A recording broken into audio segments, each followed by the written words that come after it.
Саламатсыңарбы балдар? Бүгүн силер менен кыргыз тили сабагынан жалаң жана жайылма сүйлөмдөр деген теманы өтөбүз. Сабактын максаты жалаң жана жайылма сүйлөмдөр жөнүндө маалымат алабыз, сүйлөмдөрдүн айырмачылыктарын билебиз, өз алдыбызча сүйлөмдөрдү түзөбүз. Балдар, жөнөкөй сүйлөмдүн түрлөрү бар. Алар жалаң сүйлөм жана жайылма сүйлөм болуп бөлүнөт. Эми ар бирине токтолуп көрөлүк. Жалаң сүйлөм деген бул эмне? Жалаң сүйлөм балдар, менен баяндооштон гана турган сүйлөмдөрдү айтабыз. Мисалы, күн чыкты. Бул сүйлөмдө эмне болду? Чыкты. Баяндооч эмне чыкты? Күн. Бул сүйлөмдүн ээси. Демек, бул сүйлөмдө жана баяндооштон гана түзүлдү. Демек, мындай сүйлөмдөрдү балдар биз жалаң сүйлөм деп айтабыз. Ал эми жайылма сүйлөм балдар баш жана айкындооч мүчөлөрдөн түзүлөт. Башкача айтканда, сүйлөмдүн ээси да болот, баяндоочу да бар, жана айкындооч мүчөлөрү да болот. Мисалы, күн чайыттай ачылды.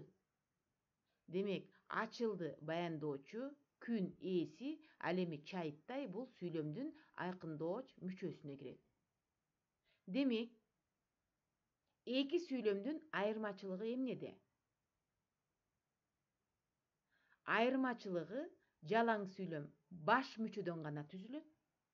Ал эми жайылма сүйлөм баш жана айкындооч мүчөдөн түзүлөт. Мына экөөнүн айырмачылыгы ушунда.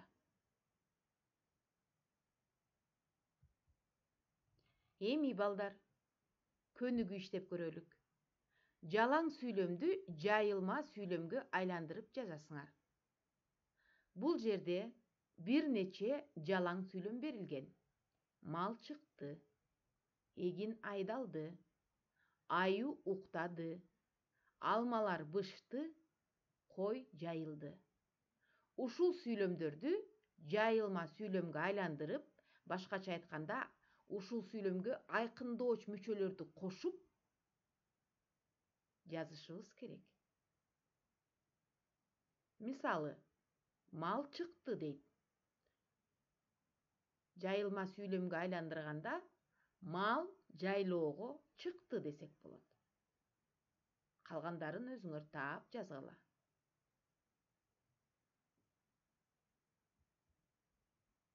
Эми балдар, бул жерде сүрөт берилген. Ошол сүрөткө карап, 5 жалаң сүйлөм жана 5 жайылма сүйлөм жазгыла.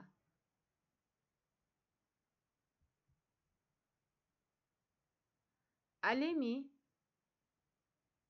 бул жерде табышмактар деген сөз берилген. Ошол сөздөн сөз жаратасыңар бир нече. Ошол сөздөрдү катыштырып 5 жалаң жана 5 жайылма сүйлөм түзгүлө. Бул үйгө тапшырма.